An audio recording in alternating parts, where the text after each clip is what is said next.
Chapter 8. Strife in Love. Arthur finished his apprenticeship, and got a job on the electrical plant at Minton. He earned very little, but had a good chance of getting on. But he was wild and restless. He did not drink nor gamble. Yet he somehow contrived to get into endless scrapes, always through some hot-headed thoughtlessness. Either he went rabbiting in the woods, like a poacher, or he stayed in Nottingham all night instead of coming home, or he miscalculated his dive into the canal at Bestwood, and scored his chest into one mass of wounds on the raw stones and tins at the bottom. He had not been at his work many months when again he did not come home one night. "Do you know where Arthur is?" asked Paul at breakfast.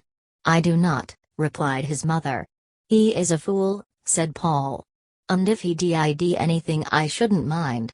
But no, he simply can't come away from a game of whist, or else he must see a girl home from the skating rink, quite proprietorily, and so can't get home. He's a fool. I don't know that it would make it any better if he did something to make us all ashamed," said Mrs. Morell. "Well, I should respect him more," said Paul. "I very much doubt it," said his mother coldly. They went on with breakfast. "Are you fearfully fond of him?" Paul asked his mother. "What do you ask that for?"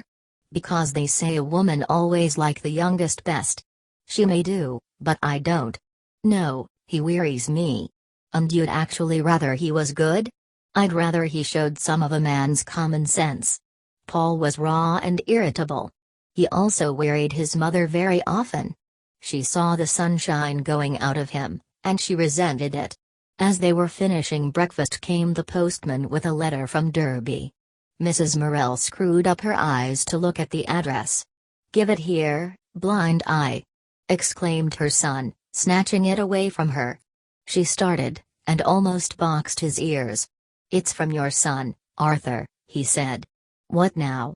cried Mrs. Morell. "My dearest mother, Paul read, I don't know what made me such a fool. I want you to come and fetch me back from here. I came with Jack Bredon yesterday, instead of going to work, and enlisted. He said he was sick of wearing the seat of a stool out, and, like the idiot you know I am, I came away with him. I have taken the king's shilling, but perhaps if you came for me they would let me go back with you. I was a fool when I did it. I don't want to be in the army. My dear mother, I am nothing but a trouble to you. But if you get me out of this, I promise I will have more sense and consideration." Mrs. Morell sat down in her rocking chair. "Well, now," she cried, "let him stop." "Yes," said Paul, "let him stop." There was silence. The mother sat with her hands folded in her apron, her face set, thinking. "If I'm not sick!" she cried suddenly. "Sick? Now," said Paul, beginning to frown, "you are not going to worry your soul out about this, do you hear? I suppose I'm to take it as a blessing," she flashed, turning on her son. "You are not going to mount it up to a tragedy, so there," he retorted. "The fool!" The young fool!" she cried. "He'll look well in uniform," said Paul irritatingly. His mother turned on him like a fury. "Oh, will he?" she cried. "Not in my eyes. He should get in a cavalry regiment, he'll have the time of his life, and will look an awful swell. Swell! Swell! A mighty swell idea indeed! A common soldier. Well, said Paul, what am I but a common clerk? A good deal, my boy, cried his mother, stung. What? At any rate, a man, and not a thing in a red coat. I shouldn't mind being in a red coat, or dark blue, that would suit me better, if they didn't boss me about too much. But his mother had ceased to listen. Just as he was getting on, or might have been getting on, at his job, a young nuisance, here he goes and ruins himself for life. What good will he be, do you think, after this? It may lick him into shape beautifully, said Paul. Lick him into shape! Like what marrow there was out of his bones. A soldier! A common soldier! Nothing but a body that makes movements when it hears a shout. It's a fine thing. I can't understand why it upsets you, said Paul. No, Perhaps you can't. But I understand, and she sat back in her chair, her chin in one hand, holding her elbow with the other, brimmed up with wrath and chagrin. Shall you go to Derby?" asked Paul. "Yes. It's no good. I'll see for myself." "And why on earth don't you let him stop?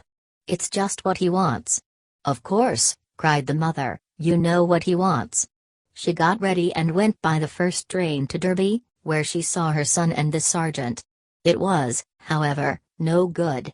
When Morel was having his dinner in the evening, she said suddenly, "I've had to go to Derby today."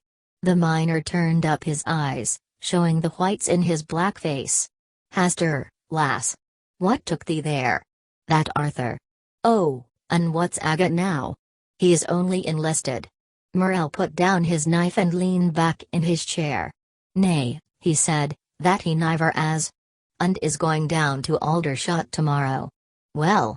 exclaimed the miner. "That's a winder." He considered it a moment, said H.M. and proceeded with his dinner. Suddenly his face contracted with wrath. "I hope he may never set foot in my house again," he said. "The idea!" cried Mrs. Morel.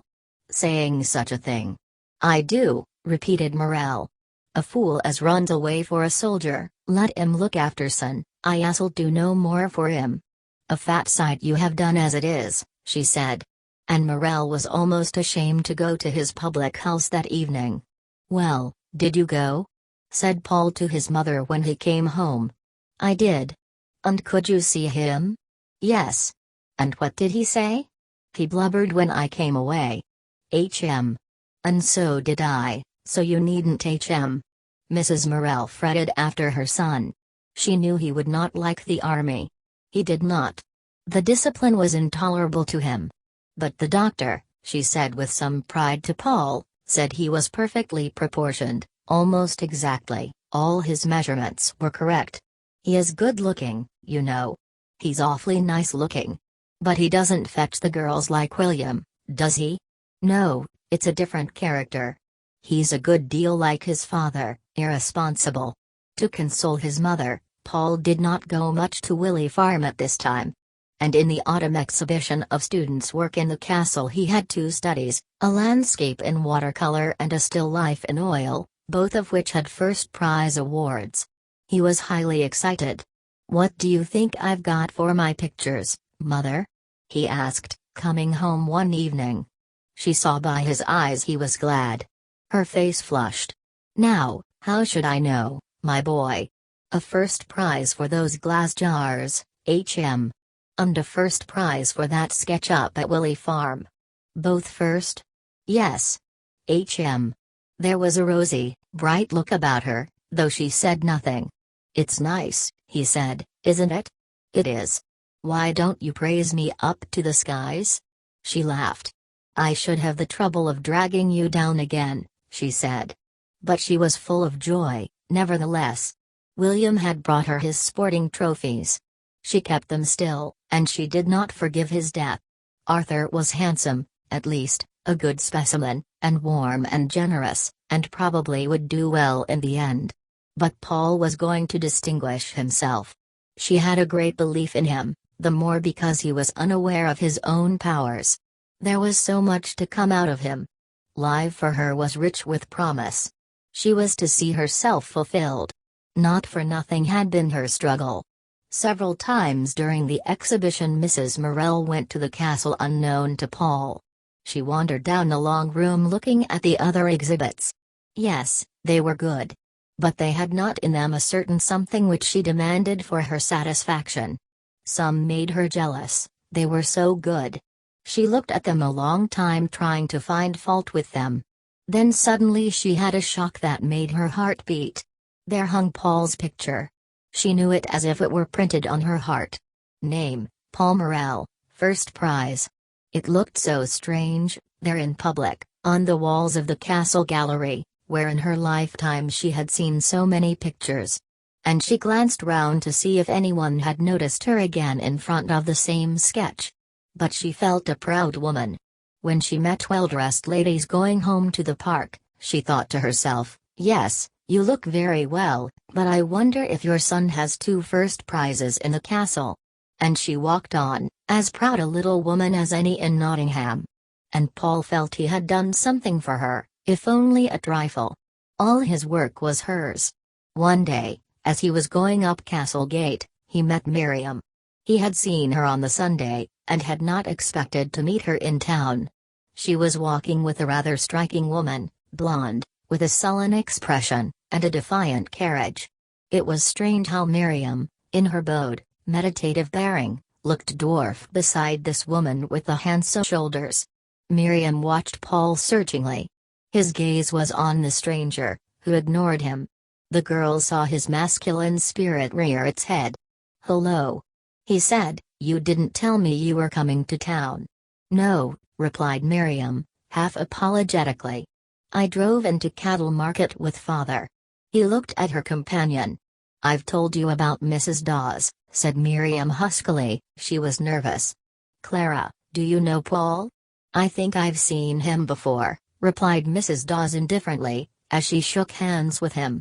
She had scornful gray eyes, a skin like white honey, and a full mouth, with a slightly lifted upper lip that did not know whether it was raised in scorn of all men or out of eagerness to be kissed, but which believed the former. She carried her head back, as if she had drawn away in contempt, perhaps from men also. She wore a large, dowdy hat of black beaver, and a sort of slightly affected simple dress that made her look rather sack-like. She was evidently poor, and had not much taste. Miriam usually looked nice.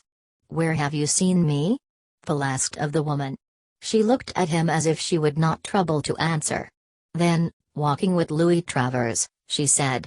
"Louis was one of the Spiral girls." "Why, do you know her?" he asked. She did not answer. He turned to Miriam. "Where are you going?" he asked. "To the castle." "What train are you going home by?" "I am driving with father." "I wish you could come too." "What time are you free?" "You know, not till 8 tonight, damn it." And directly the two women moved on. Paul remembered that Clara Dawes was the daughter of an old friend of Mrs. Silver's. Miriam had sought her out because she had once been Spiral overseer at Jordan's, and because her husband, Baxter Dawes, was smith for the factory, making the irons for Cripple Instruments, and so on. Through her Miriam felt she got into direct contact with Jordan's, and could estimate better Paul's position. But Mrs. Dawes was separated from her husband, and had taken up women's rights. She was supposed to be clever. It interested Paul. Baxter Dawes he knew and disliked. The smith was a man of 31 or 32.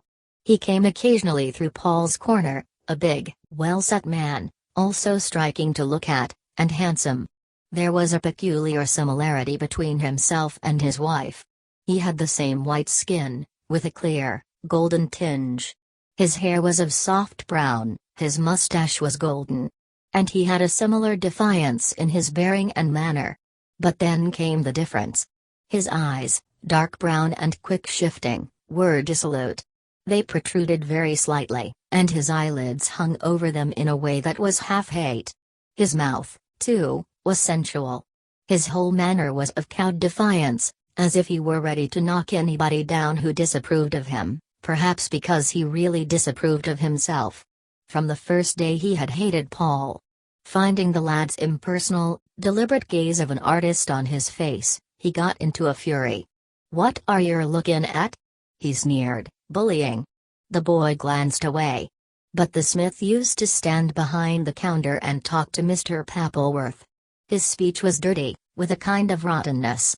Again he found the youth with his cool, critical gaze fixed on his face. The smith started round as if he had been stung. "What you're lookin' at, 3 ha'porth a pap?" he snarled. The boy shrugged his shoulders slightly. "Why yer!" shouted Dawes. "Leave him alone," said Mr. Pappleworth, in that insinuating voice which means, "He's only one of your good little sops who can't help it." Since that time the boy used to look at the man every time he came through with the same curious criticism, glancing away before he met the smith's eye. It made Dawes furious. They hated each other in silence. Clara Dawes had no children. When she had left her husband, the home had been broken up, and she had gone to live with her mother. Dawes lodged with his sister. In the same house was a sister-in-law, and somehow Paul knew that this girl, Louis Travers, was now Dawes's woman. She was a handsome, insolent hussy, who mocked at the youth, and yet flushed if he walked along to the station with her as she went home. The next time he went to see Miriam, it was Saturday evening. She had a fire in the parlor, and was waiting for him. The others, except her father and mother and the young children, had gone out, so the two had the parlor together.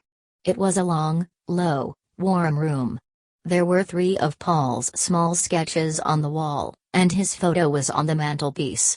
On the table and on the high old rosewood piano were bowls of colored leaves. He sat in the armchair, she crouched on the hearthrug near his feet. The glow was warm on her handsome, pensive face as she kneeled there like a devotee. "What did you think of Mrs. Dawes?" she asked quietly. "She doesn't look very amiable," he replied. "No, but don't you think she's a fine woman?" she said, in a deep tone. "Yes, in stature. But without a grain of taste. I like her for some things." "Is she disagreeable?" "I don't think so. I think she's dissatisfied." "What with?" "Well, how would you like to be tied for life to a man like that?" "Why did she marry him, then, if she was to have revulsion so soon?" "Eh, why did she?" repeated Miriam bitterly. "And I should have thought she had enough fight in her to match him," he said. Miriam bowed her head. "Eh?" she queried satirically. "What makes you think so?" "Look at her mouth, made for passion, and the very setback of her throat." He threw his head back in Clara's defiant manner. Miriam bowed a little lower. "Yes," she said. There was a silence for some moments, while he thought of Clara. "And what were the things you liked about her?" she asked. "I don't know, her skin and the texture of her, and I don't know, there's a sort of fierceness somewhere in her. I appreciate her as an artist, that's all." "Yes." He wondered why Miriam crouched there brooding in that strange way. It irritated him. "You don't really like her, do you?" he asked the girl. She looked at him with her great, dazzled dark eyes. "I do," she said. "You don't, you can't, not really." "Then what?" she asked slowly. I don't know, perhaps you like her because she's got a grudge against men." That was more probably one of his own reasons for liking Mrs. Dawes, but this did not occur to him. They were silent. There had come into his forehead a knitting of the brows which was becoming habitual with him, particularly when he was with Miriam. She longed to smooth it away, and she was afraid of it. It seemed the stamp of a man who was not her man in Palmerel. There were some crimson berries among the leaves in the bowl. He reached over and pulled out a bunch. "If you put red berries in your hair," he said, "why would you look like some witch or priestess, and never like a reveler?" She laughed with a naked, painful sound. "I don't know," she said. His vigorous, warm hands were playing excitedly with the berries. "Why can't you laugh?" he said. "You never laugh laughter. You only laugh when something is odd or incongruous, and then it almost seems to hurt you." She bowed her head as if he were scolding her. "I wish you could laugh at me just for 1 minute, just for 1 minute. I feel as if it would set something free. But," and she looked up at him with eyes frightened and struggling, "I do laugh at you, I do." "Never. There's always a kind of intensity. When you laugh I could always cry, it seems as if it shows up your suffering. Oh, you make me knit the brows of my very soul and cogitate." Slowly she shook her head despairingly. "I'm sure I don't want to," she said. "I'm so damned spiritual with you always," he cried. She remained silent, thinking, then why don't you be otherwise? But he saw her crouching, brooding figure, and it seemed to tear him in too. "But, there, it's autumn," he said, "and everybody feels like a disembodied spirit then." There was still another silence. This peculiar sadness between them thrilled her soul. He seemed so beautiful with his eyes gone dark, and looking as if they were deep as the deepest well. "You make me so spiritual," he lamented. And I don't want to be spiritual." She took her finger from her mouth with a little pop, and looked up at him almost challenging. But still her soul was naked in her great dark eyes, and there was the same yearning appeal upon her. If he could have kissed her in abstract purity he would have done so. But he could not kiss her thus, and she seemed to leave no other way. And she yearned to him. He gave a brief laugh. "Well," he said, "get that French and we'll do some Verlaine." "Yes," she said in a deep tone, almost of resignation. And she rose and got the books.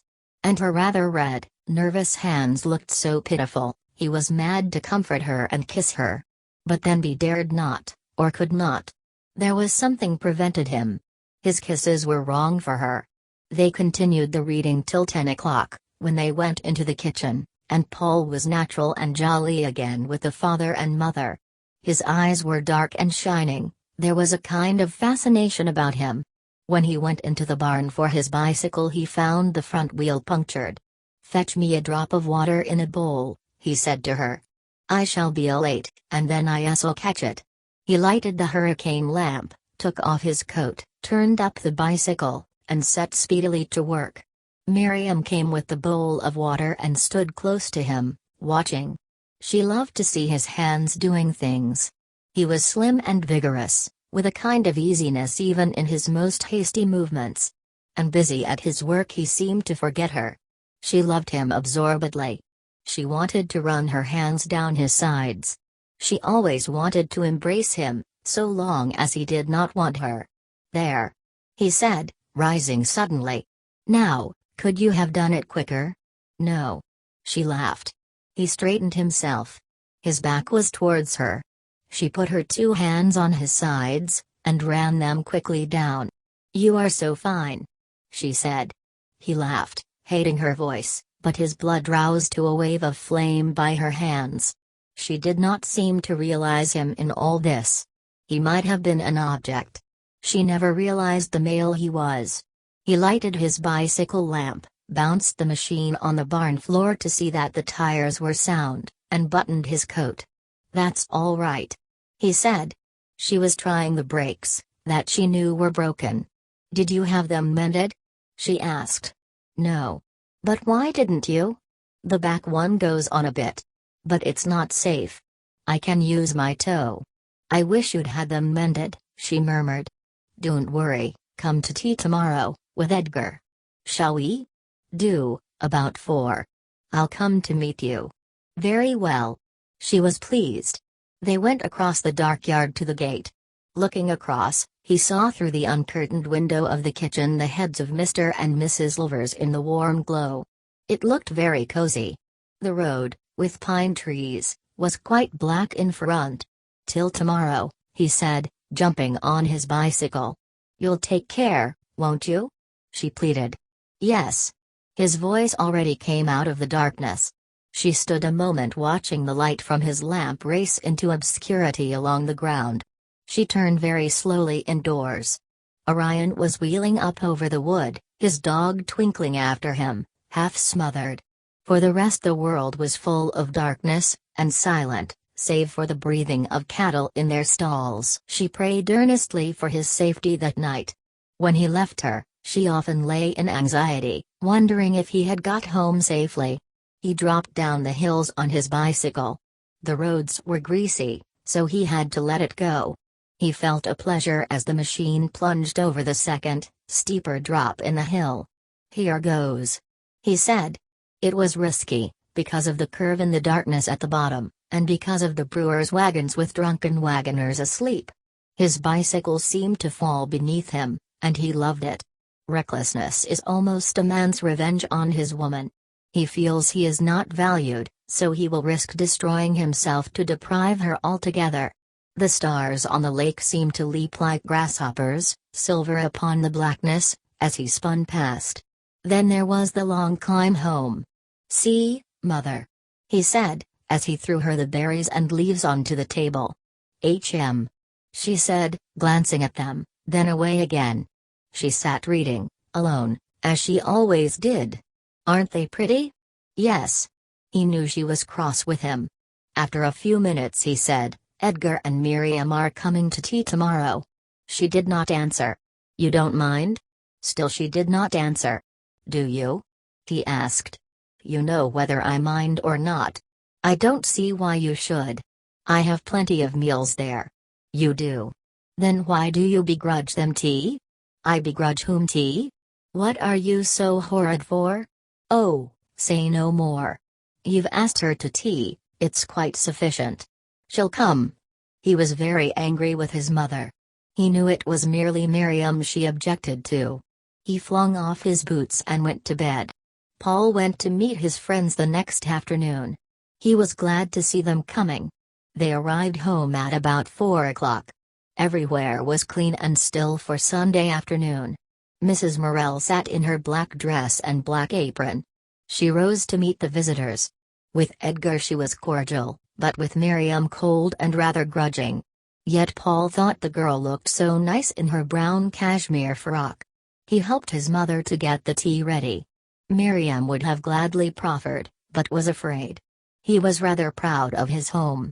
There was about it now, he thought, a certain distinction. The chairs were only wooden, and the sofa was old. But the hearthrug and cushions were cozy, the pictures were prints in good taste, there was a simplicity in everything, and plenty of books. He was never ashamed in the least of his home, nor was Miriam of hers, because both were what they should be, and warm. And then he was proud of the table, the china was pretty, the cloth was fine.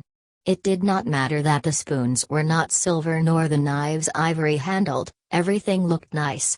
Mrs. Morel had managed wonderfully while her children were growing up, so that nothing was out of place. Miriam talked books a little. That was her unfailing topic. But Mrs. Morel was not cordial, and turned soon to Edgar. At first Edgar and Miriam used to go into Mrs. Morel's pew. Morel never went to chapel, preferring the public house. Mrs. Morel, like a little champion, sat at the head of her pew, Paul at the other end, and at first Miriam sat next to him. Then the chapel was like home. It was a pretty place, with dark pews and slim, elegant pillars, and flowers. And the same people had sat in the same places ever since he was a boy. It was wonderfully sweet and soothing to sit there for an hour and a half, next to Miriam, and near to his mother, uniting his two loves under the spell of the place of worship. Then he felt warm and happy and religious at once. And after chapel he walked home with Miriam, whilst Mrs. Morel spent the rest of the evening with her old friend, Mrs. Burns. He was keenly alive on his walks on Sunday nights with Edgar and Miriam. He never went past the pits at night, by the lighted lamp house, the tall black headstocks and lines of trucks, past the fans spinning slowly like shadows, without the feeling of Miriam returning to him, keen and almost unbearable. She did not very long occupy the Morels' pew. Her father took one for themselves once more. It was under the little gallery, opposite the Morels. When Paul and his mother came in the chapel, Ilvers's pew was always empty. He was anxious for fear she would not come, it was so far, and there were so many rainy Sundays. Then, often very late indeed, she came in, with her long stride, her head bowed, her face hidden under her bat of dark green velvet. Her face, as she sat opposite, was always in shadow. But it gave him a very keen feeling, as if all his soul stirred within him, to see her there. It was not the same glow, happiness, and pride, that he felt in having his mother in charge, something more wonderful, less human, and tinged to intensity by a pain, as if there were something he could not get to. At this time he was beginning to question the Orthodox creed. He was 21, and she was 20. She was beginning to dread the spring, he became so wild, and hurt her so much. All the way he went cruelly smashing her beliefs. Edgar enjoyed it. He was by nature critical and rather dispassionate. But Miriam suffered exquisite pain, as, with an intellect like a knife, the man she loved examined her religion in which she lived and moved and had her being. But he did not spare her. He was cruel. And when they went alone he was even more fierce, as if he would kill her soul. He bled her beliefs till she almost lost consciousness. She exults, She exults as she carries him off from me," Mrs. Morel cried in her heart when Paul had gone. "She's not like an ordinary woman, who can leave me my share in him. She wants to absorb him. She wants to draw him out and absorb him till there is nothing left of him, even for himself. He will never be a man on his own feet, she will suck him up." So the mother sat, and battled and brooded bitterly. And he, coming home from his walks with Miriam, was wild with torture. He walked biting his lips and with clenched fists, going at a great rate. Then, brought up against a stile, he stood for some minutes, and did not move. There was a great hollow of darkness fronting him, and on the black upslopes patches of tiny lights, and in the lowest trough of the night, a flare of the pit. It was all weird and dreadful. Why was he torn so, almost bewildered, and unable to move? Why did his mother sit at home and suffer? He knew she suffered badly. But why should she? And why did he hate Miriam, and feel so cruel towards her, at the thought of his mother? If Miriam caused his mother suffering, then he hated her, and he easily hated her. Why did she make him feel as if he were uncertain of himself, insecure, an indefinite thing, as if he had not sufficient sheathing to prevent the night and the space breaking into him? How he hated her! And then, what a rush of tenderness and humility! Suddenly he plunged on again, running home. His mother saw on him the marks of some agony, and she said nothing. But he had to make her talk to him. Then she was angry with him for going so far with Miriam. "Why don't you like her, mother?" he cried in despair. "I don't know, my boy," she replied piteously. "I'm sure I've tried to like her. I've tried and tried, but I can't. And he felt dreary and hopeless between the two. Spring was the worst time. He was changeable, and intense and cruel. So he decided to stay away from her. Then came the hours when he knew Miriam was expecting him. His mother watched him growing restless. He could not go on with his work. He could do nothing. It was as if something were drawing his soul out towards Willey Farm. Then he put on his hat and went, saying nothing. And his mother knew he was gone. And as soon as he was on the way he sighed with relief. And when he was with her he was cruel again. One day in March he lay on the bank of Nethermere, with Miriam sitting beside him. It was a glistening, white and blue day. Big clouds, so brilliant, went by overhead, while shadows stole along on the water. The clear spaces in the sky were of clean, cold blue. Paul lay on his back in the old grass, looking up. He could not bear to look at Miriam. She seemed to want him, and he resisted. He resisted all the time. He wanted now to give her passion and tenderness, and he could not. He felt that she wanted the soul out of his body, and not him. All his strength and energy she drew into herself through some channel which united them. She did not want to meet him, so that there were two of them, man and woman together. She wanted to draw all of him into her. It urged him to an intensity like madness, which fascinated him, as drug-taking might. He was discussing Michelangelo. It felt to her as if she were fingering the very quivering tissue, the very protoplasm of life, as she heard him. It gave her deepest satisfaction. And in the end it frightened her. There he lay in the white intensity of his search, and his voice gradually filled her with fear, so level it was, almost inhuman, as if in a trance. "Don't talk any more," she pleaded softly, laying her hand on his forehead. He lay quite still, almost unable to move. His body was somewhere discarded. "Why not? Are you tired?" "Yes, and it wears you out." He laughed shortly, realizing. "Yet you always make me like it," he said. "I don't wish to," she said, very low. "Not when you've gone too far, and you feel you can't bear it. But your unconscious self always asks it of me. And I suppose I want it." He went on, in his dead fashion, "If only you could want me, and not want what I can reel off for you." "I?"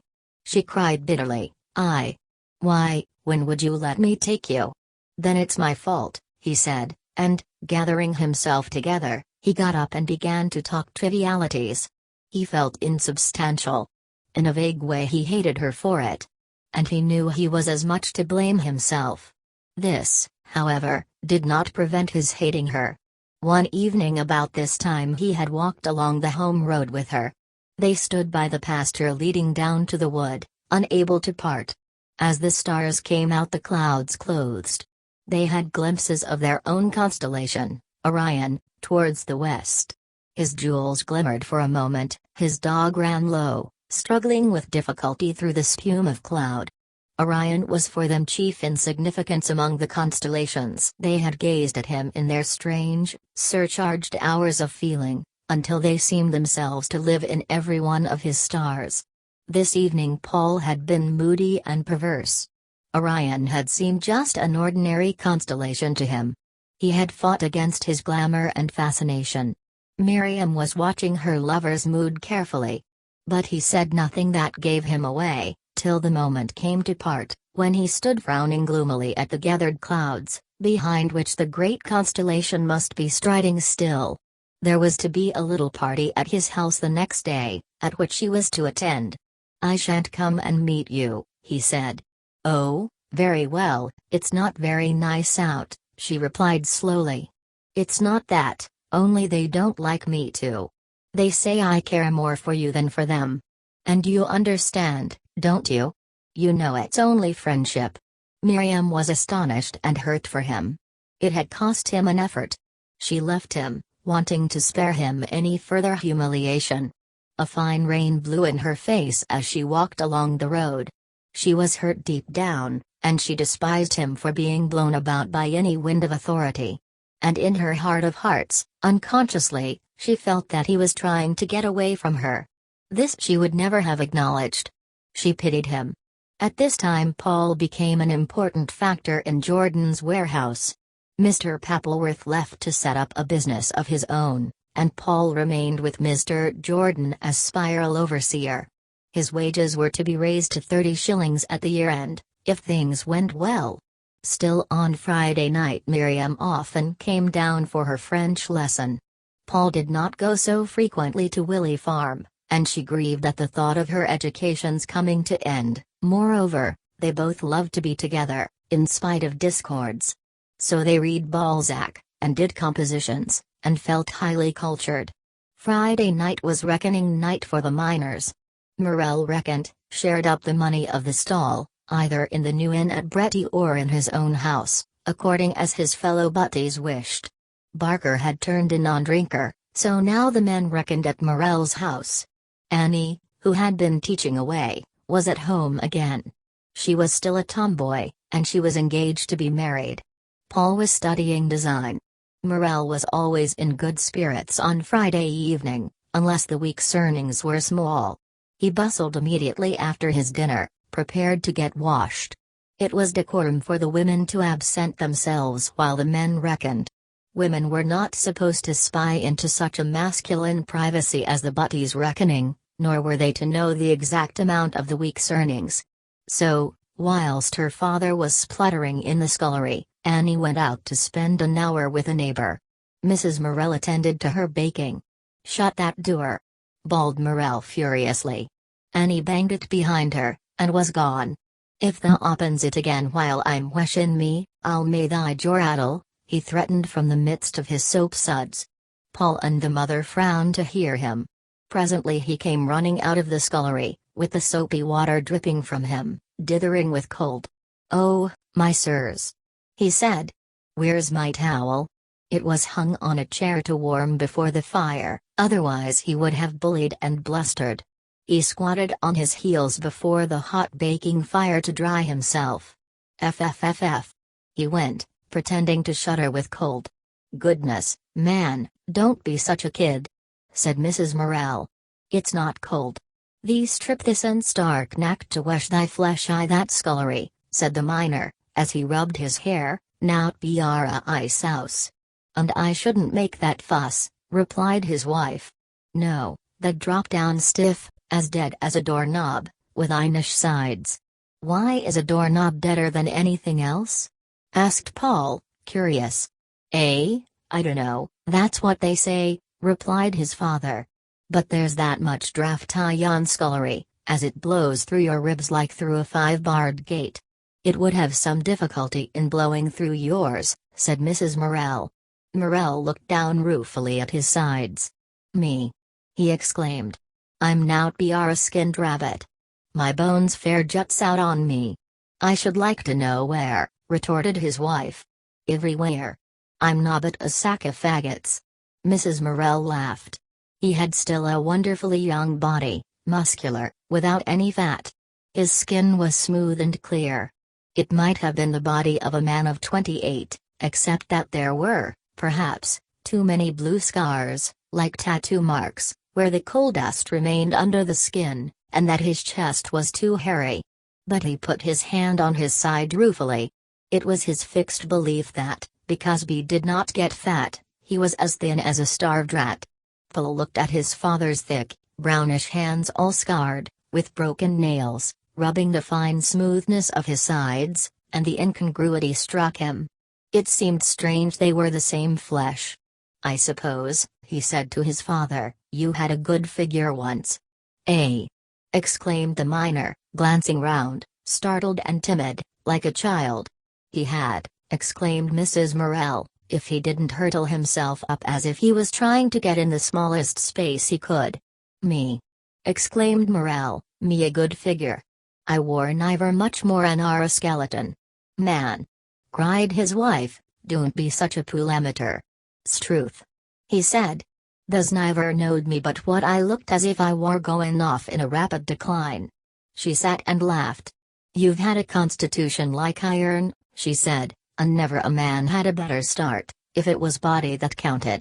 You should have seen him as a young man, she cried suddenly to Paul, drawing herself up to imitate her husband's once handsome bearing.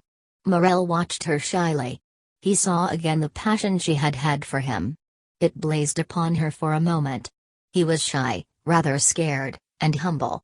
Yet again he felt his old glow. And then immediately he felt the ruin he had made during these years. He wanted to bustle about, to run away from it. "Jie my back a bit of a wesh?" he asked her. His wife brought a well-soaped flannel and clapped it on his shoulders. He gave a jump. "Eh, the mucky little Aussie!" he cried. Cowed as death. "You ought to have been a salamander," she laughed, washing his back. It was very rarely she would do anything so personal for him. The children did those things. "The next world won't be half hot enough for you," she added. "No," he said, "thou'lt see as it's draughty for me." But she had finished. She wiped him in a desultory fashion, and went upstairs, returning immediately with his shifting trousers. When he was dried he struggled into his shirt. Then, ruddy and shiny, with hair on end, and his flannelette shirt hanging over his pit trousers, he stood warming the garments he was going to put on. He turned them, he pulled them inside out, he scorched them. "Goodness, man!" cried Mrs. Morel, "get dressed. Should thee like to clap this into breeches as cout as a tub o' water?" he said. At last he took off his pit trousers and donned decent black. He did all this on the hearthrug, as he would have done if Annie and her familiar friends had been present. Mrs. Morel turned the bread in the oven. Then from the red earthenware panchion of dough that stood in a corner she took another handful of paste, worked it to the proper shape, and dropped it into a tin. As she was doing so Barker knocked and entered. He was a quiet, compact little man, who looked as if he would go through a stone wall. His black hair was cropped short, his head was bony. Like most miners, he was pale, but healthy and taut. "Evenin', Mrs." He nodded to Mrs. Morel, and he seated himself with a sigh. "Good evening," she replied cordially. "Tha's made thy heels crack," said Morel. "I dunno as I have," said Barker. He sat, as the men always did in Morel's kitchen, effacing himself rather. "How's Mrs.?" she asked of him. He had told her some time back, "We're expectin' us third just now, you see." "Well," he answered, rubbing his head, "she keeps pretty middlin', I think." "Let's see, when?" asked Mrs. Morel. "Well, I shouldn't be surprised any time now." "Ah. And she's kept fairly?" "Yes, tidy. That's a blessing, for she's none too strong." "No. And I've done another silly trick." "What's that?" Mrs. Morel knew Barker wouldn't do anything very silly. "I'm come be out market bag. You can have mine." "Nay, you'll be wantin' that yourself." "I shan't. I take a string bag always." She saw the determined little collier buying in the week's groceries and meat on the Friday nights, and she admired him. "Barker's little, but he's 10 times the man you are," she said to her husband. Just then Wesson entered. He was thin, rather frail-looking, with a boyish ingenuousness and a slightly foolish smile, despite his 7 children. But his wife was a passionate woman. "I see you've casted me," he said, smiling rather vapidly. "Yes," replied Barker. The newcomer took off his cap and his big woolen muffler. His nose was pointed and red. "I'm afraid you're cold, Mr. Wesson," said Mrs. Morel. "It's a bit nippy," he replied. "Then come to the fire." "Nay, I'll do where I am." Both colliers sat away back. They could not be induced to come on to the hearth. The hearth is sacred to the family. "Go thy ways, armchair," cried Morel cheerily. "Nay, thank yer, I'm very nicely here." "Yes, come, of course," insisted Mrs. Morel. He rose and went awkwardly. He sat in Morel's armchair awkwardly. It was too great a familiarity. But the fire made him blissfully happy. "And how's that chest of yours?" demanded Mrs. Morel. He smiled again, with his blue eyes rather sunny. "Oh, it's very middlin'," he said. "We'll rattle in it like a kettle drum," said Barker shortly. "T," went Mrs. Morel rapidly with her tongue. "Did you have that flannel singlet made?" "Not yet," he smiled. "Then, why didn't you?" she cried. "It'll come," he smiled. "Ah, on Doomsday!" exclaimed Barker. Barker and Morel were both impatient of Wesson. But, then, they were both as hard as nails, physically. When Morel was nearly ready, he pushed the bag of money to Paul. "Count it, boy," he asked humbly. Paul impatiently turned from his books and pencil, tipped the bag upside down on the table. There was a 5-pound bag of silver, sovereigns and loose money. He counted quickly, referred to the checks, the written papers giving amount of coal, put the money in order. Then Barker glanced at the checks. Mrs. Morel went upstairs, and the 3 men came to table. Morel, as master of the house, sat in his armchair, with his back to the hot fire. The 2 butties had cooler seats. None of them counted the money. "What did we say Simpson's was?" asked Morel, and the butties cavilled for a minute over the Damon's earnings. Then the amount was put aside. "And Bill Naylor's?" This money also was taken from the pack. Then, because Wesson lived in one of the company's houses, and his rent had been deducted, Morel and Barker took 4 and 6 each. And because Morel's coals had come, and the leading was stopped, Barker and Wesson took 4 shillings each. Then it was plain sailing. Morel gave each of them a sovereign till there were no more sovereigns, each half a crown till there were no more half-crowns, each a shilling till there were no more shillings. If there was anything at the end that wouldn't split, Morel took it and stood drinks. Then the 3 men rose and went. Morel scuttled out of the house before his wife came down. She heard the door close, and descended. She looked hastily at the bread in the oven. Then, glancing on the table, she saw her money lying. Paul had been working all the time. But now he felt his mother counting the week's money, and her wrath rising. Went her tongue? He frowned. He could not work when she was cross. She counted again. "A measly 25 shillings. She exclaimed. "How much was the check?" £10.11, said Paul irritably. He dreaded what was coming. "And he gives me a scritlin 25, and his club this week. But I know him. He thinks because you're earning he needn't keep the house any longer. No, all he has to do with his money is to guzzle it. But I'll show him." "Oh, mother, don't!" cried Paul. "Don't what, I should like to know?" she exclaimed. "Don't carry on again. I can't work." She went very quiet. "Yes, it's all very well," she said, "but how do you think I'm going to manage?" "Well, it won't make it any better to whittle about it. I should like to know what you'd do if you had it to put up with. It won't be long. You can have my money.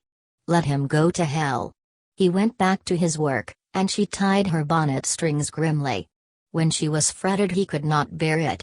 But now he began to insist on her recognizing him. "The 2 loaves at the top," she said, "will be done in 20 minutes. Don't forget them." "All right," he answered, and she went to market. He remained alone working. But his usual intense concentration became unsettled. He listened for the yard gate. At 7:15 came a low knock, and Miriam entered. "All alone?" she said. "Yes." As if at home, she took off her tam o' shanter and her long coat, hanging them up. It gave him a thrill. This might be their own house, his and hers. Then she came back and peered over his work. "What is it?" she asked. "Still design, for decorating stuffs, and for embroidery." She bent short-sightedly over the drawings. It irritated him that she peered so into everything that was his, searching him out. He went into the parlor and returned with a bundle of brownish linen. Carefully unfolding it, he spread it on the floor. It proved to be a curtain or portiere, beautifully stenciled with a design on roses. "Ah, how beautiful!" she cried. The spread cloth, with its wonderful reddish roses and dark green stems, all so simple, and somehow so wicked-looking, lay at her feet. She went on her knees before it, her dark curls dropping. He saw her crouched voluptuously before his work, and his heart beat quickly. Suddenly she looked up at him. "Why does it seem cruel?" she asked. "What?" "There seems a feeling of cruelty about it," she said. "It's jolly good, whether or not," he replied, folding up his work with a lover's hands. She rose slowly, pondering. "And what will you do with it?" she asked. "Send it to Liberty's. I did it for my mother, but I think she'd rather have the money." "Yes," said Miriam. He had spoken with a touch of bitterness, and Miriam sympathized. Money would have been nothing to her. He took the cloth back into the parlor. When he returned he threw to Miriam a smaller piece. It was a cushion cover with the same design. "I did that for you," he said. She fingered the work with trembling hands, and did not speak. He became embarrassed. "By Jove, the bread!" he cried.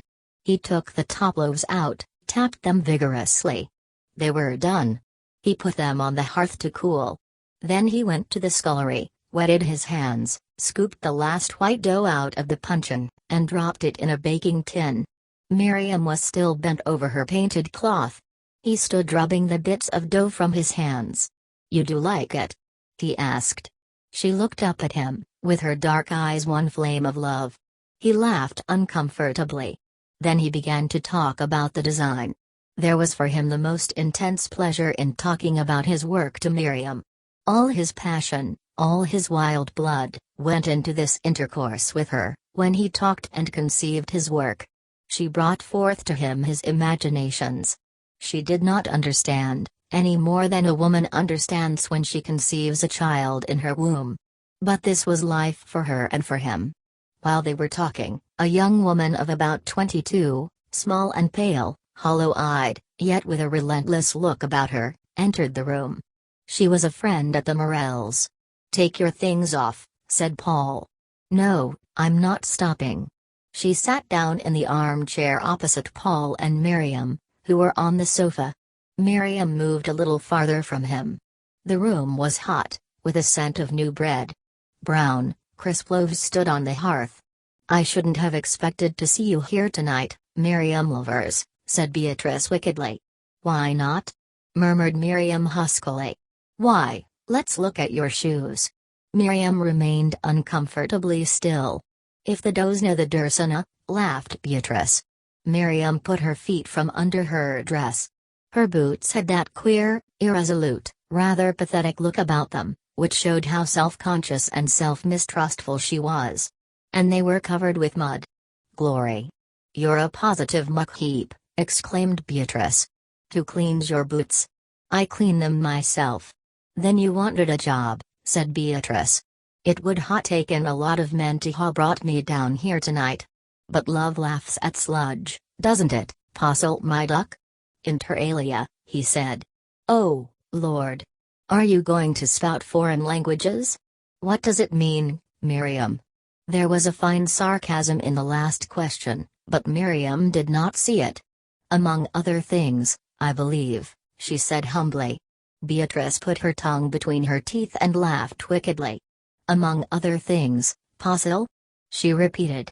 Do you mean love laughs at mothers, and fathers, and sisters, and brothers, and men friends, and lady friends, and even at the beloved himself? She affected a great innocence. In fact, it's one big smile, he replied. Up its sleeve, Pasil Morel, you believe me, she said, and she went off into another burst of wicked, silent laughter. Miriam sat silent, withdrawn into herself. Every one of Paul's friends delighted in taking sides against her, and he left her in the lurch, seemed almost to have a sort of revenge upon her then. Are you still at school? Asked Miriam of Beatrice. Yes. You've not had your notice, then? I expect it at Easter. Isn't it an awful shame, to turn you off merely because you didn't pass the exam? I don't know, said Beatrice coldly. Agatha says you're as good as any teacher anywhere. It seems to me ridiculous. I wonder why you didn't pass. Short of brains, eh, Pasil? Said Beatrice briefly. Only brains to bite with, replied Paul, laughing. Nuisance! She cried, and, springing from her seat, she rushed and boxed his ears. She had beautiful small hands. He held her wrists while she wrestled with him. At last she broke free, and seized 2 handfuls of his thick, dark brown hair, which she shook. Beat! He said, as he pulled his hair straight with his fingers. I hate you. She laughed with glee. Mind, she said. I want to sit next to you. I'd as lief be neighbors with a vixen, he said, nevertheless making place for her between him and Miriam. Did it ruffle his pretty hair, then? She cried, and, with her hair comb, she combed him straight. And his nice little mustache! She exclaimed. She tilted his head back and combed his young mustache. It's a wicked mustache, Pasil, she said. It's a red for danger. Have you got any of those cigarettes? He pulled his cigarette case from his pocket. Beatrice looked inside it. And fancy me having Connie's last cig, said Beatrice, putting the thing between her teeth. He held a lit match to her, and she puffed daintily. Thanks so much, darling, she said mockingly. It gave her a wicked delight. Don't you think he does it nicely, Miriam? She asked. Oh, very, said Miriam. He took a cigarette for himself. Light, old boy, said Beatrice, tilting her cigarette at him. He bent forward to her to light his cigarette at hers. She was winking at him as he did so. Miriam saw his eyes trembling with mischief, and his full, almost sensual, mouth quivering. He was not himself, and she could not bear it. As he was now, she had no connection with him, she might as well not have existed. She saw the cigarette dancing on his full red lips. She hated his thick hair for being tumbled loose on his forehead. Sweet boy, said Beatrice, tipping up his chin and giving him a little kiss on the cheek. I'll kiss thee back, Beat, he said. The wanna. She giggled, jumping up and going away. Isn't he shameless, Miriam? Quite, said Miriam.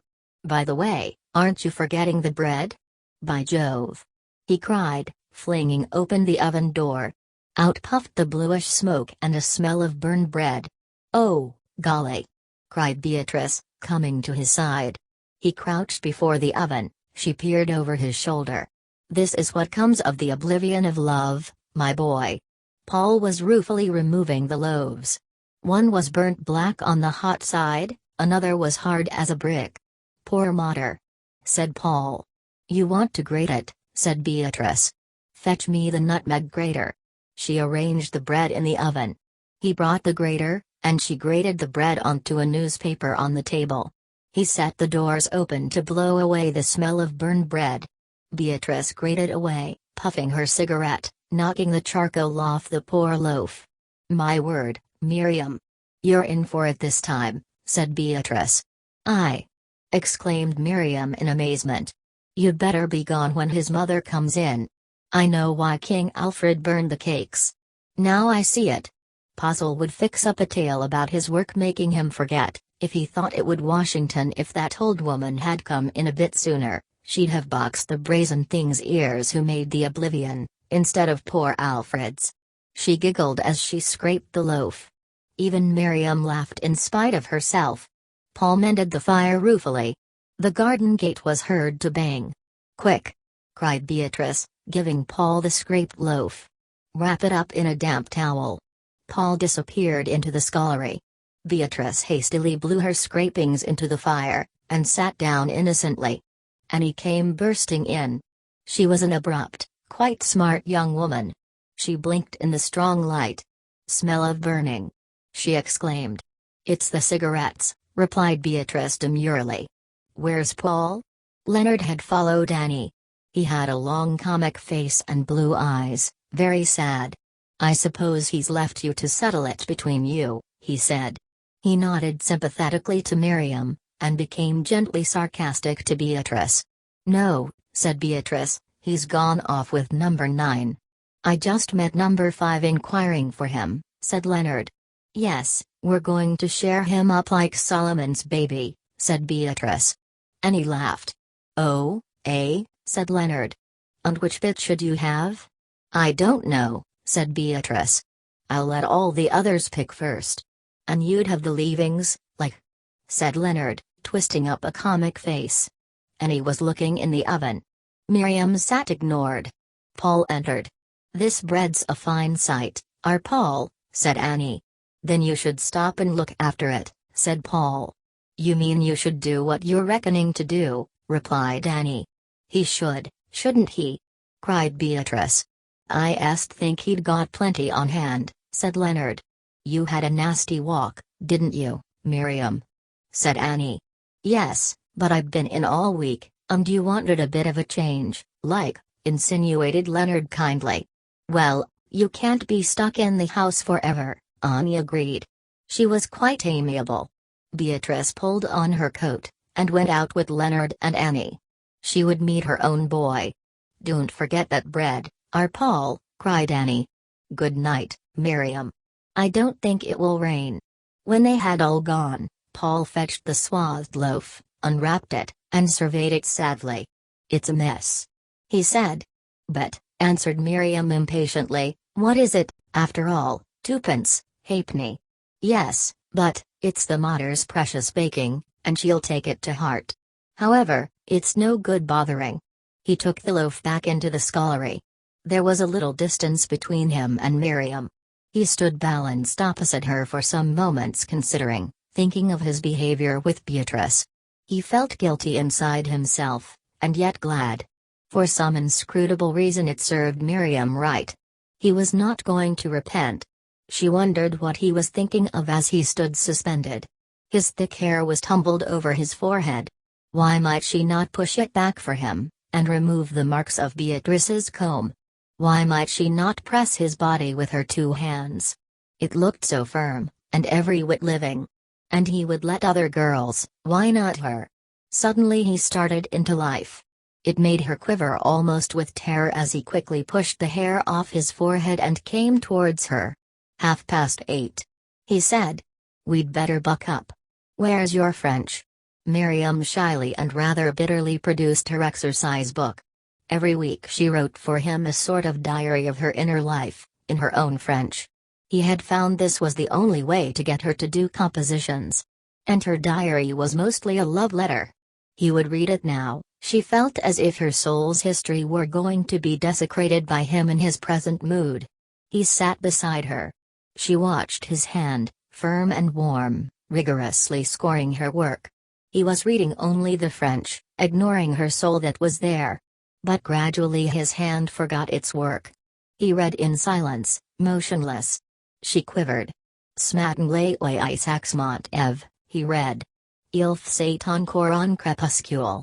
Mais la petite fenêtre de ma chambre est blême, et puis, John, et tous les Isaacs du bois éclairant dans un chanson vif et résonant. Tout l'aube dressalit. J'avais rêve de vous. Statesgevoe voyez aussi l'aube. Les oisaxem valant presque tous les matins, et toujours il y a quelque chose de terreur dans le cri des graves. Il estate si clair, Miriam sat tremulous, half ashamed. He remained quite still, trying to understand. He only knew she loved him. He was afraid of her love for him. It was too good for him, and he was inadequate. His own love was at fault, not hers. Ashamed, he corrected her work, humbly writing above her words. Look, he said quietly, the past participle conjugated with avoir agrees with the direct object when it precedes. She bent forward, trying to see and to understand. Her free, fine curls tickled his face. He started as if they had been red hot, shuddering. He saw her peering forward at the page, her red lips parted piteously, the black hair springing in fine strands across her tawny, ruddy cheek.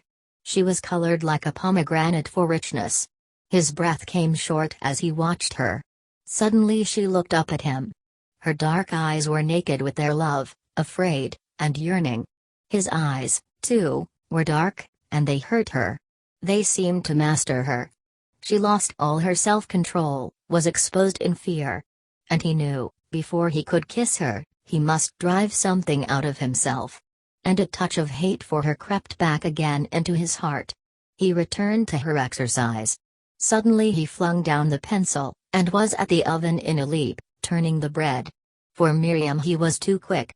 She started violently, and it hurt her with real pain. Even the way he crouched before the oven hurt her. There seemed to be something cruel in it, something cruel in the swift way he pitched the bread out of the tins, caught it up again. If only he had been gentle in his movements she would have felt so rich and warm.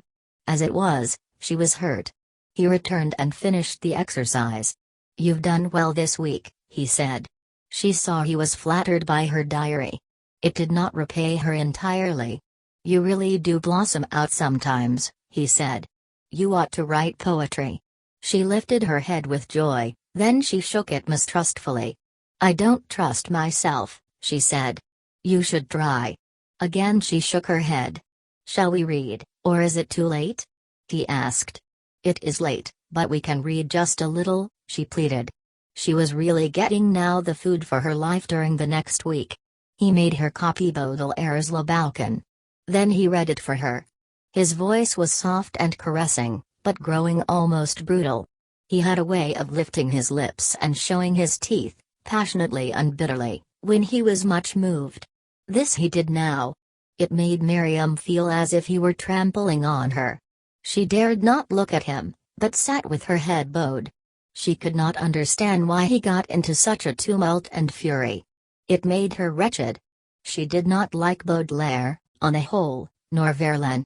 Behold her singing in the field yon solitary Highland lass. That nourished her heart. So did fair Ines. And, it was a beauteous evening, calm and pure, and breathing wholly quiet like a nun. These were like herself. And there was he, saying in his throat bitterly, "Tu te rappelleras la beauté des caresses." The poem was finished. He took the bread out of the oven, arranging the burnt loaves at the bottom of the panchion, the good ones at the top. The desiccated loaf remained swathed up in the scullery. "Mater needn't know till morning," he said. "It won't upset her so much then as at night." Miriam looked in the bookcase, saw what postcards and letters he had received, saw what books were there. She took one that had interested him. Then he turned down the gas and they set off. He did not trouble to lock the door. He was not home again until 11:15. His mother was seated in the rocking chair. Annie, with a rope of hair hanging down her back, remained sitting on a low stool before the fire, her elbows on her knees, gloomily. On the table stood the offending loaf unswathed. Paul entered rather breathless. No one spoke. His mother was reading the little local newspaper. He took off his coat, and went to sit down on the sofa.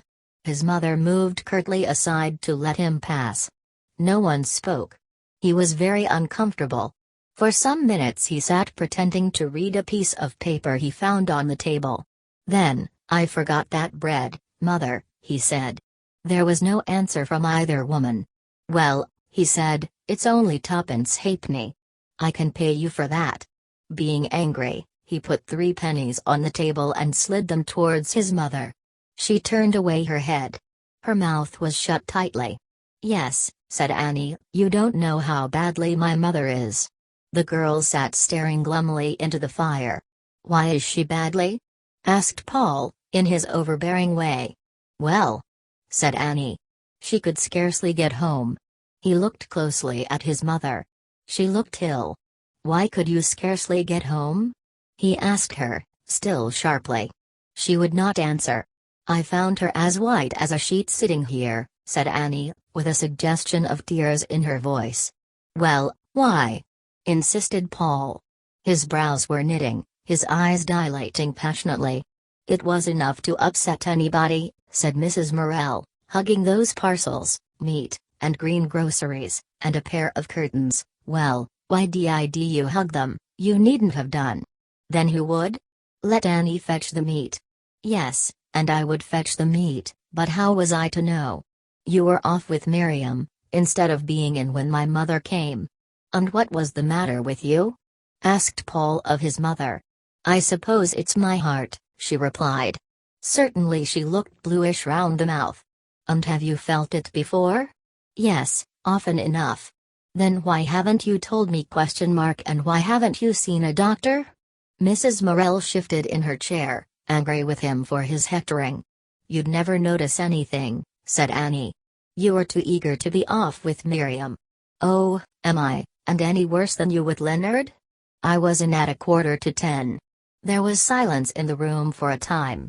"I should have thought," said Mrs. Morel bitterly, "that she wouldn't have occupied you so entirely as to burn a whole ovenful of bread. Beatrice was here as well as she." "Very likely. But we know why the bread is spoilt." "Why?" he flashed. "Because you were engrossed with Miriam," replied Mrs. Morel hotly. "Oh, very well, then it was not," he replied angrily. He was distressed and wretched. Seizing a paper, he began to read. Annie, her blouse unfastened, her long ropes of hair twisted into a plait, went up to bed, bidding him a very curt good night. Paul sat pretending to read. He knew his mother wanted to upbraid him. He also wanted to know what had made her ill, for he was troubled. So, instead of running away to bed, as he would have liked to do, he sat and waited. There was a tense silence. The clock ticked loudly. "You'd better go to bed before your father comes in," said the mother harshly. "And if you're going to have anything to eat, you'd better get it." "I don't want anything." It was his mother's custom to bring him some trifle for supper on Friday night, the night of luxury for the colliers. He was too angry to go and find it in the pantry this night. This insulted her. "If I wanted you to go to Selby on Friday night, I can imagine the scene," said Mrs. Morel. "But you're never too tired to go if she will come for you." "Nay, you neither want to eat nor drink then." "I can't let her go alone." "Can't you? And why does she come?" "Not because I ask her. She doesn't come without you want her." "Well, what if I do want her?" he replied. "Why, nothing, if it was sensible or reasonable. But to go trapsing up there miles and miles in the mud, coming home at midnight, and got to go to Nottingham in the morning, if I hadn't, you'd be just the same." "Yes, I should, because there's no sense in it." "Is she so fascinating that you must follow her all that way?" Mrs. Morel was bitterly sarcastic. She sat still, with averted face, stroking with a rhythmic, jerked movement, the black sateen of her apron. It was a movement that hurt Paul to see. "I do like her," he said, "but, like her," said Mrs. Morel, in the same biting tones. "It seems to me you like nothing and nobody else. There's neither Annie, nor me, nor anyone now for you." "What nonsense, Mother, you know I don't love her." I tell you I don't love her. She doesn't even walk with my arm, because I don't want her to." "Then why do you fly to her so often?" "I do like to talk to her, I never said I didn't. But I don't love her." "Is there nobody else to talk to?" "Not about the things we talk of. There's a lot of things that you're not interested in." What things?" Mrs. Morel was so intense that Paul began to pant. "Why, painting, and books. You don't care about Herbert Spencer. No, was the sad reply. And you won't at my age. Well, but I do now, and Miriam does, and how do you know, Mrs. Morell flashed defiantly, that I shouldn't? Do you ever try me? But you don't, Mother, you know you don't care whether a picture's decorative or not, you don't care what manner it is in. How do you know I don't care? Do you ever try me? Do you ever talk to me about these things, to try? But it's not that matters to you, Mother, you know 'tis not. What is it, then, that matters to me? She flashed. He knitted his brows with pain. You're old, Mother, and we're young. He only meant that the interests of her age were not the interests of his. But he realized the moment he had spoken that he had said the wrong thing. Yes, I know it well, I am old. And therefore I may stand aside, I have nothing more to do with you. You only want me to wait on you, the rest is for Miriam. He could not bear it. Instinctively he realized that he was life to her. And, after all, she was the chief thing to him, the only supreme thing. You know it isn't, Mother, you know it isn't. She was moved to pity by his cry. It looks a great deal like it, she said, half putting aside her despair. No, Mother, I really don't love her. I talk to her, but I want to come home to you. He had taken off his collar and tie, and rose, bare-throated, to go to bed. As he stooped to kiss his mother, she threw her arms round his neck, hid her face on his shoulder, and cried, in a whimpering voice, so unlike her own that he writhed in agony, I can't bear it. I could let another woman, but not her. She'd leave me no room, not a bit of room, and immediately he hated Miriam bitterly. And I've never, you know, Paul, I've never had a husband, not really, he stroked his mother's hair, and his mouth was on her throat. And she exults so in taking you from me, she's not like ordinary girls. Well, I don't love her, Mother, he murmured, bowing his head and hiding his eyes on her shoulder in misery. His mother kissed him a long, fervent kiss. My boy, she said, in a voice trembling with passionate love. Without knowing, he gently stroked her face. There, said his mother, now go to bed. You'll be so tired in the morning. As she was speaking she heard her husband coming. There's your father, now go. Suddenly she looked at him almost as if in fear. Perhaps I'm selfish. If you want her, take her, my boy. His mother looked so strange, Paul kissed her, trembling. Ha, Mother, he said softly. Morell came in, walking unevenly. His hat was over one corner of his eye. He balanced in the doorway. At your mischief again? He said venomously. Mrs. Morell's emotion turned into sudden hate of the drunkard who had come in thus upon her. At any rate, it is sober, she said. Hm. He sneered. He went into the passage, hung up his hat and coat. Then they heard him go down 3 steps to the pantry. He returned with a piece of pork pie in his fist. It was what Mrs. Morell had bought for her son. Nor was that bought for you. If you can give me no more than 25 shillings, I'm sure I'm not going to buy you pork pie to stuff, after you've swilled a bellyful of beer. What, snarled Morell, toppling in his balance. What, not for me? He looked at the piece of meat and crust, and suddenly, in a vicious spurt of temper, flung it into the fire. Paul started to his feet. Waste your own stuff, he cried. What? Suddenly shouted Morell, jumping up and clenching his fist. I'll show your young jockey. All right, said Paul viciously, putting his head on one side. Show me. He would at that moment dearly have loved to have a smack at something. Morell was half crouching, fists up, ready to spring. The young man stood, smiling with his lips. Pshaw! Hissed the father, swiping round with a great stroke just past his son's face. He dared not, even though so close, really touch the young man, but swerved an inch away. Right, said Paul, his eyes upon the side of his father's mouth, where in another instant his fist would have hit. He ached for that stroke. But he heard a faint moan from behind. His mother was deadly pale and dark at the mouth. Morel was dancing up to deliver another blow. "Father," said Paul, so that the word rang. Morel started, and stood at attention. "Mother," moaned the boy. "Mother." She began to struggle with herself. Her open eyes watched him, although she could not move. Gradually she was coming to herself. He laid her down on the sofa, and ran upstairs for a little whiskey, which at last she could sip. The tears were hopping down his face. As he kneeled in front of her he did not cry, but the tears ran down his face quickly. Morel, on the opposite side of the room, sat with his elbows on his knees glaring across. "What's a matter with her?" he asked. "Faint," replied Paul. The elderly man began to unlace his boots. He stumbled off to bed. His last fight was fought in that home. Paul kneeled there, stroking his mother's hand. "Don't be poorly, mother, don't be poorly," he said time after time. "It's nothing, my boy," she murmured. At last he rose, fetched in a large piece of coal, and raked the fire.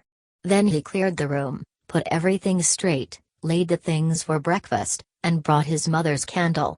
"Can you go to bed, mother?" "Yes, I'll come." "Sleep with Annie, mother, not with him." "No. I'll sleep in my own bed." "Don't sleep with him, mother." "I'll sleep in my own bed." She rose, and he turned out the gas, then followed her closely upstairs, carrying her candle. On the landing he kissed her close. "Good night, mother." "Good night," she said. He pressed his face upon the pillow in a fury of misery. And yet, somewhere in his soul, he was at peace because he still loved his mother best. It was the bitter peace of resignation. The efforts of his father to conciliate him next day were a great humiliation to him. Everybody tried to forget the scene,